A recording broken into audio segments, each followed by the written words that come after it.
In November 22nd marks the 50th anniversary of the assassination of President John Kennedy.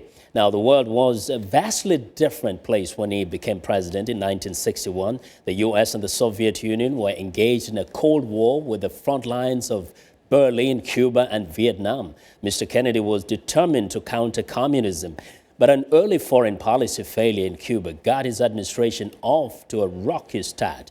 Viewers, Jim Malone reports the second part of our series on President Kennedy's legacy. You, John Fitzgerald Kennedy, do solemnly swear. I, John Fitzgerald Kennedy, do solemnly swear.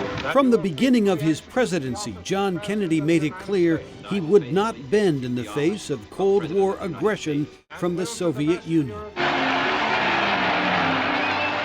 Let every nation know, whether it wishes us well or ill, that we shall pay any price, bear any burden, meet any hardship, support any friend, oppose any foe, to assure the survival and the success of liberty. The administration suffered an early misstep by backing a CIA plan for the invasion of Cuba by anti-Castro exiles at the Bay of Pigs. Author Robert Dallek says the ill-conceived invasion was a debacle, and Kennedy learned a valuable lesson. It's an utter failure. So much so that Kennedy afterwards said repeatedly, "How could I have been so stupid?" And he's mortified, deeply pained by this. And it creates tremendous distrust for him in the military.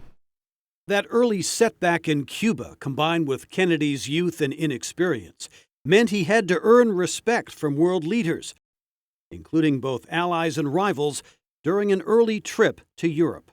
And so the very fact that Kennedy would be seen standing next to de Gaulle, being treated as an equal, you see, is an enormous boost to Kennedy's international standing. But then he goes off to Vienna to meet with Nikita Khrushchev, Soviet First Secretary, and Khrushchev beats up on him unmercifully as this young man who doesn't know what he's doing. And the issue is Berlin. If there was one thing about foreign policy that Kennedy was determined to do during his administration, it was to avoid a nuclear conflict.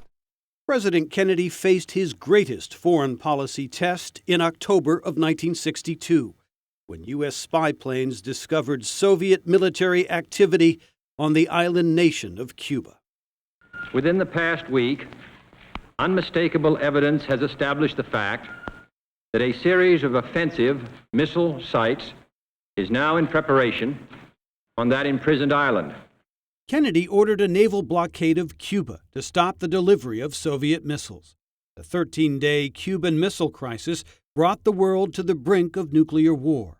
But Kennedy's back-channel diplomacy, combined with the threat of military action, eventually helped to defuse the crisis, and the Soviets backed down.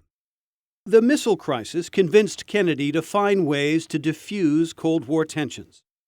A few months before he died came one of his greatest achievements, the signing of a limited nuclear test ban treaty with the Soviet Union that set the stage for future arms agreements with Moscow. Angels of mercy to wounded soldiers in the Vietnam War are the helicopters.